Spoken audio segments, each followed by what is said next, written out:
جب ہم نے دبایا کہ ہمارے سنیوں میں کچھ لوگ رافضی بن گئے ہیں اور وہ انبیاء علیہ السلام کے علاوہ کو بھی معصوم مان رہے ہیں، یہاں تک کہ سیدہ طیبہ طاہرہ سیدہ فاطمۃ الزہرا رضی اللہ تعالی عنہا کو وہ معصوم مانتے ہیں۔ کچھ لوگوں نے تو بول کے کہا، کچھ لوگ خود آہستہ رہتے ہیں لیکن ان کا ماموں بول کے کہتا ہے کہ سیدہ پاک معصومہ ہے۔ اور وہ ہمارے بکی شریف اور ارد گرد ہم جب تقریر سنتے ہیں تو کہتے ہیں دیکھو جی فلاں بندہ نے وہ سیدہ پاک محفوظہ عن الخطا ہیں اور ان کی طرف خطا کی نسبت کر دی۔ ان پڑھوں کو اتنا نہیں پتا کہ محفوظ کا مطلب یہ ہوتا ہے کہ جس سے خطا کا صدور تو ہو مگر وہ باقی نہ رہے۔ یعنی کچھ تو مانتے ہیں نا کہ لفظوں میں معصوم، کچھ محفوظ بول کے معصوم مانتے ہیں، یعنی محفوظ کی ڈیفینیشن آج تک نہیں آئی کہ محفوظ جب اللہ نے حفاظت کر رکھی ہے تو پھر ان سے گناہ کا صدور ہو ہی نہیں سکتا، پھر خطا کا صدور ہو ہی نہیں سکتا۔ حالانکہ جو معاملہ تھا وہ خطا اجتہادی کا تھا، اور محفوظ اور معصوم کا فرق اگر دیکھنا ہو تو میں یہاں آپ کے سامنے صرف اس کے 3 حوالہ جات رکھنا چاہتا ہوں تاکہ ان لوگوں کی یہ جہالت بھی پتہ چل جائے کہ مان کے محفوظ اور پھر میرے ذمہ لگاتے ہیں چونکہ انہوں نے خطا کی نسبت کی لہذا انہوں نے توہین کی۔ حالانکہ محفوظ کی طرف خطا کی نسبت توہین کب بنے؟ جب حدیث میں معصوم کی طرف بھی، آیت میں معصوم کی طرف بھی ہے اس اجتہادی کے لحاظ سے، تو محفوظ کی طرف کیسے بنے؟ اور پھر محفوظ کا تو تعریف ہی یہ ہے، فرق یہ ہے معصوم اور محفوظ میں۔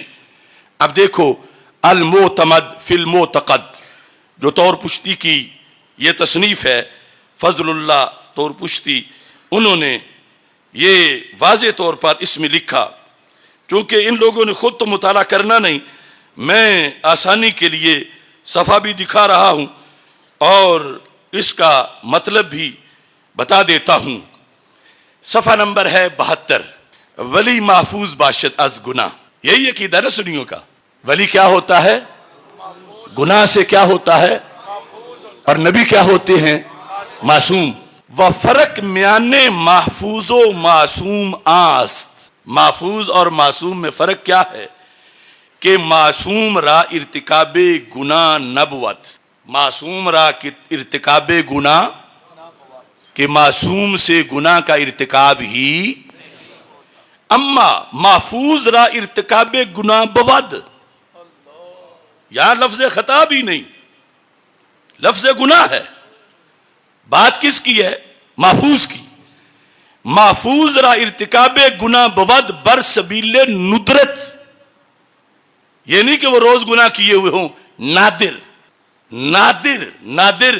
اب 1000 دن میں سے 1 دن بھی نادر ہی ہے، 5 دن بھی نادر ہی ہے۔ اچھا جی، محفوظ را ارتکاب گناہ بود بر سبیل ندرت ولیکن او را بدا گناہ اسرار نہ باشد۔ گناہ کا ارتکاب تو ان سے ہو جاتا ہے مگر اس پہ اصرار نہیں ہوتا۔ یہ تعریف ہے محفوظ کی، جو یہ کرتے پھرتے ہیں کسی سنی کتاب میں نہیں۔ یہ بزریہ محفوظ لوگوں کو معصوم پکوانے کی تقریریں کرتے ہیں بکی شریف کے سجادہ نشین، اور مجھے تانے دیتے کہ انہوں نے توہین کی۔ کہیں کتاب لائیں کوئی ایک کہ جس میں جو یہ محفوظ کی تعریف کرتے ہیں وہ لکھی ہو۔ ہمارے ائمہ نے یہ تعریف لکھی ہے، اور یہاں تو لفظ گناہ ہے، اس کی بات ہی نہیں، تو خطا تو نیچے ہے بہت۔ ابھی ہم نے کتنا فرق بیان کیا کہ محفوظ سے گناہ کا بھی نادر طور پر صدور ہو سکتا ہے، مگر ہم جیسے جو ہیں وہ کیا ہیں، بار بار کرتے رہتے ہیں، اور جو محفوظ ہیں ولی ہیں وہ کیا کرتے ہیں، لیکن اورا بدا گناہ اسرار نہ باشد ثم یتوبون من قریب، بہت جلد توبہ کر لیتے ہیں۔ گناہ تو ہو جاتا ہے مگر بہت جلد توبہ کر لیتے ہیں۔ یہ ایک حوالہ۔ اس پر یہ ہے تحفۃ المرید، شاید پہلی مرتبہ زیارت کریں کچھ لوگ، کچھ سے مراد وہ جو چھپ کے سن رہے ہیں ان کی بات کر رہا ہوں۔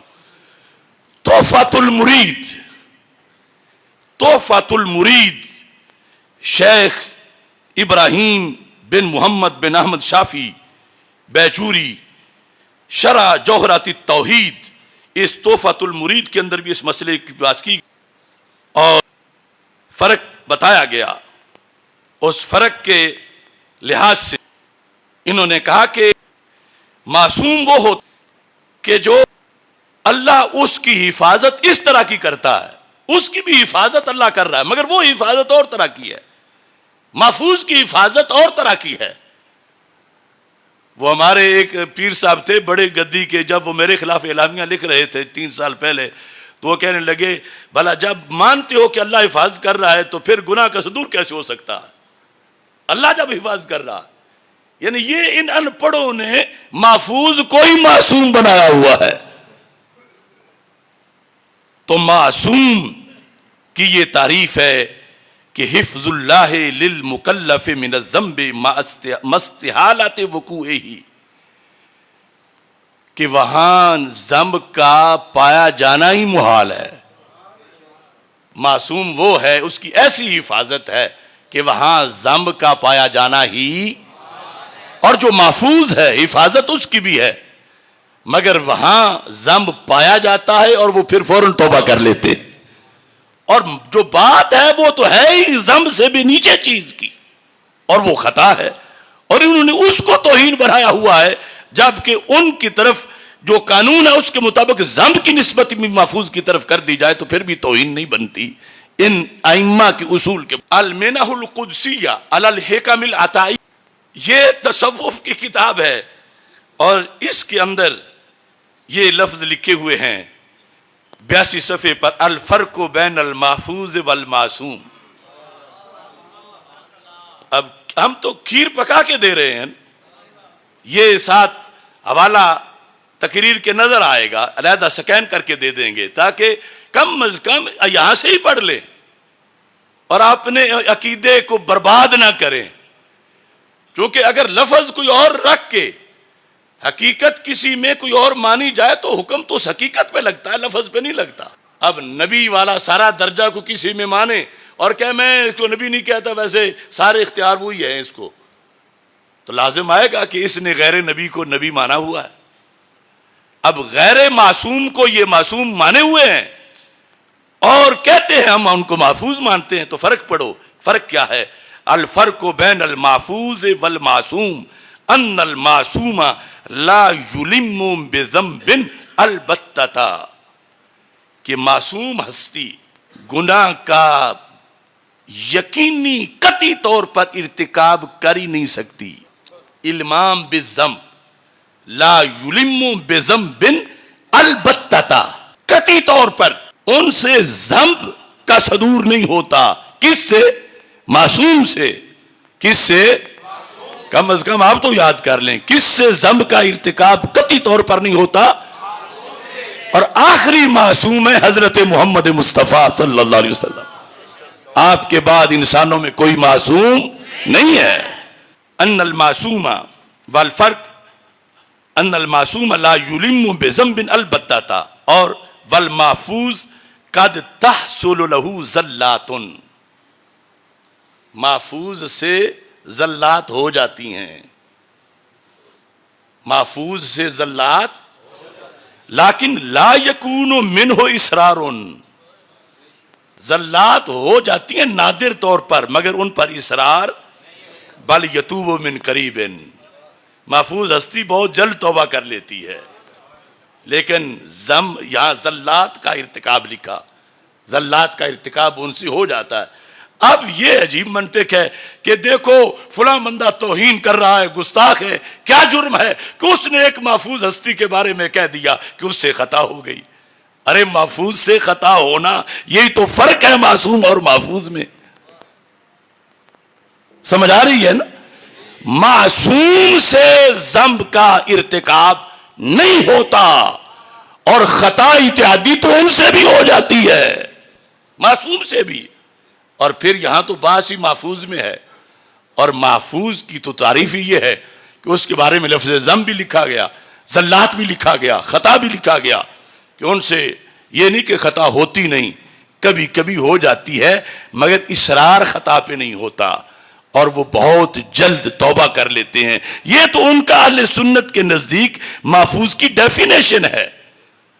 اب یہ جو مذہب ہے اہل سنت کا، یہ بیان کرنا یہ توہین کہاں ہے؟ یہ تو مذہب ہے۔ اس قدر جہالت نے آ کر آستانوں اور بعض مدارس اور بعض آستانوں، ہر آستانے کی بات نہیں کرتا، آستانے ہی تو ہماری قوت ہے، ہمیں ملا ہی سب کچھ آستانوں سے ہے، لیکن یہ صورتحال میں نے آپ کے سامنے صرف چند حوالے رکھے ہیں، کسی کو گالی نہیں دی۔ ہمارے میزبان سادات کرام ہیں اور ان کی شادی کا موقع ہے، لیکن پتہ چلا کہ انہیں کوئی بندہ آ کے تنگ کرتا رہا ہے کہ وہ آئیں تو یہ تو ہمارا ان سے یہ اختلاف ہے، تو میں نے کھول کے بیان کر دیا۔ اب اگر پنجابی میں کہتے ہیں ٹکر ساگ چاندہ ہے تو جواب دے دیں۔